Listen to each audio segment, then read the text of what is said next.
ഈ ഗുരുവായൂർ അങ്ങനെ ഒരു സംഭവം ഉണ്ടായിട്ടില്ല. ഇത് തെറ്റായ വാർത്തയാണ്. ആദ്യമായിട്ടല്ലല്ലോ ഒരു മുഖ്യമന്ത്രി ഗുരുവായൂർ ദർശനത്തിന് പോകുന്നത്, ആണോ? ഇനി കേട്ടോ, കേരളത്തിൻ്റെ ചരിത്രത്തിൽ ആദ്യമായിട്ട് മുഖ്യമന്ത്രിയുടെ കൂടെ 4 പേരെ ഉണ്ടായിരുന്നുള്ളൂ. അത് അവിടുത്തെ ഒരാളായിരുന്നു, അവിടുത്തെ അഡ്മിനിസ്ട്രേറ്റർ ആയിരുന്നു ഒരാൾ. എൻ്റെ കൂടെ ഒരു ഗൺമാൻ മാത്രമാണ് ഉണ്ടായിരുന്നത്. പിന്നെ അവിടെ ഉണ്ടായിരുന്ന സാധാരണ ഞാൻ ഗുരുവായൂർ ദർശനം നടത്താൻ പോകുമ്പോൾ എൻ്റെ കൂടെയുള്ള ആൾ 4 പേര്. ഇനി ഞായറാഴ്ച അവിടെ VIP ദർശനം ഇല്ല. ടിക്കറ്റ് എടുത്തിട്ട് കയറണം, 1000 രൂപയുടെ ടിക്കറ്റ്. ഞാൻ 1000 രൂപയുടെ ടിക്കറ്റ് എടുത്തിട്ടാണ് ദർശനം നടത്തിയത്, കേട്ടോളാം.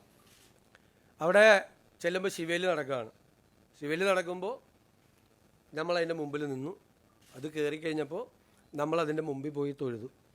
ഞാൻ ഉപദൈവങ്ങളെ ദർശിക്കാൻ വേണ്ടി പോയപ്പോൾ മുമ്പിൽ ഗുരുവായൂർ ദേവസ്വത്തിൻ്റെ ഒരു സെക്യൂരിറ്റി ഗാർഡ് വന്നു സ്റ്റോപ്പ് ചെയ്തെല്ലാവരും.